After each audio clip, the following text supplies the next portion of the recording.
Hello everyone, this is a very brief, hopefully, intro to using Wireshark. So I have already installed Wireshark on my VM. So what I have is now I've got MOBA Xterm that is running on my VM, and I want to use Wireshark to filter the to look at the traffic on the VM. So I'm going to use Wireshark on the VM. If I wanted to use it to look at the traffic on my local system, I would use it on my local system. So I'm going to, first of all, I have already installed it, and I added myself to Wireshark as a secondary group. So now I can use Wireshark in the background. So I use the ampersand to load it in the background, and what it's going to do is it's going to launch a window on the X Windows server that MOBA Xterm is running on my Windows box.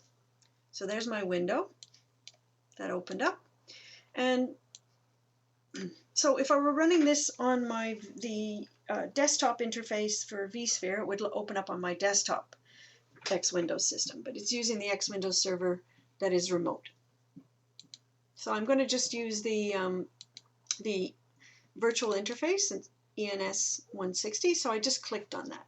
So now, as you can see, I'm getting a whole bunch of traffic, and it's running. So I can stop it by doing this. So I'm going to stop it just so we can take a quick look at the traffic. So the traffic, as you can see, it goes from 1049, 1011, which is my box, to oh, and this is a broadcast, but so there's a bunch of mixed traffic here, but what we're seeing mostly is, and this is over SSH, what we're seeing mostly here is the traffic that Wireshark is doing, because the Wireshark is port forwarding X11 to my desktop. So I don't really want to see this. So what I'm going to do is I am going to filter the traffic to show me only the IP address of my box. So what I'm going to do is I'm going to add a display filter. And if I click on this, I will see some example click filters. Sorry, it's a bit slow to respond. Here on the left-hand side, so no ARP, I would just put not ARP, so you can negate things. Only IP traffic, I would put IP. If I want a particular IP address, I put that here. And I can use not like that. And here's, I could just get the traffic on port 80. So this is what I'm going to use. I'm going to click on it. I could type it in, but since they already typed it for me, I'm going to take it. Now the problem with this is that I don't want TCP. I just want port 80. So I'm having some weird traffic. So if I get it, I will fix that. But right now, so I want to see the traffic on port 80. So I have to make some traffic on port 80. So what I need is to load my website. So this is HTTP.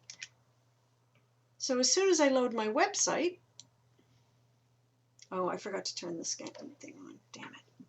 Shit. Sorry. What happened here, sorry for swearing, is I forgot to put the scanner on. So let's do that. And it's saying, do I want to continue without, do I want to save it? And I don't want to save anything right now, so I'm going to just leave that.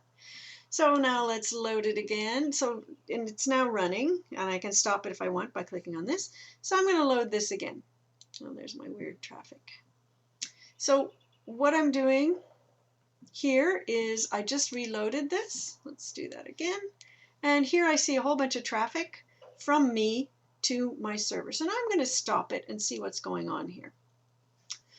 So if I have a look at this, the first thing I do is let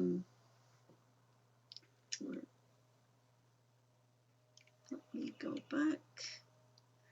It's got some older traffic here, so let's do that. Let's start with the SYN. So this is the first, so let's say we start here. The others are half completed because it was doing some syncing, but so let's start here. So this is the first SYN. So it has to do a handshake, right? We need a handshake. We need the SYN, ACK, and then the ACK. So what happens is here's the SYN, so that's the request. That's when I reloaded my web page. I make this request. And no, if you look down here, it breaks it up. So it gives me the frame information, a lot of information in there that we can have a look at. source and destination. So this is IP addresses, sorry, MAC addresses. It's all frame information. And then the IP protocol version, source and destination IP address, and then TCP. So it's broken it up into the different layers. And I can play around with that. And this is the actual packet itself. So that's what's in the packet. So this is the first one. This is the SYN. And then as part of the handshake, the web server sends back a SYN ACK. So notice the source is me and the destination is my VM. And then for the SYN ACK, the source is my VM and the destination is me. So we get the SYN ACK. And then what happens with a web server is it sends the GET and the ACK together pretty much. Or they might arrive in one before the other, which is what happened here. So this is the ACK that completes the handshake. So SYN ACK, ACK completes the handshake. And then we have the GET request. So the GET request has all of the header information that the browser sent. So here we've got user agent, and a whole bunch of other information that the browser sent as part of the payload. So what we see down, this is the payload. And it tells me with the protocol. So these are all part of the, sorry, it's not the payload. This is the header. So we have the GET, the host information is the header, and these are all header components that are sent with it. So this is what the browser then makes a request. So this is from the browser on my desktop to the server. We make that GET request, and then the server sends back an OK. It sends back an OK. Let's pull this more of this information. With other header information. And then the browser sends an ACK. And it sends, they're negotiating window size, and it sends another ACK. And then we have the window update, more communication information, and where's the packet? There's my packet. Here's my packet. I'm looking for my text content, my website. So there's only an image in there. Where is it? The GET, one way. Then the server sends an ACK. Should be in here somewhere with the OK.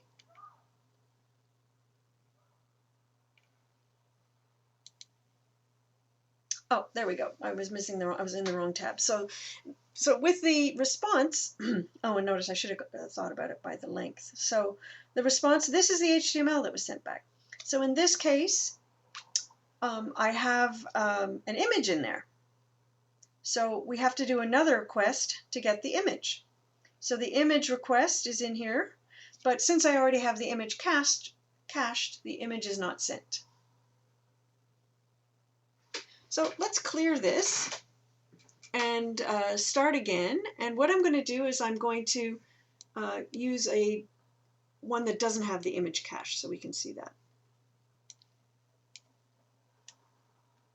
I'm going to use an incognito, so the image shouldn't be cached there. So I'm going to restart. So when I click on this, it'll restart. And I don't want to save this traffic. I don't really care that much about it. So there, it cleared everything out. So now where's my incognito? So now I'm going to load my website. And there I have the traffic that happened when I loaded my website. So let's have a look at that. We're going to stop it.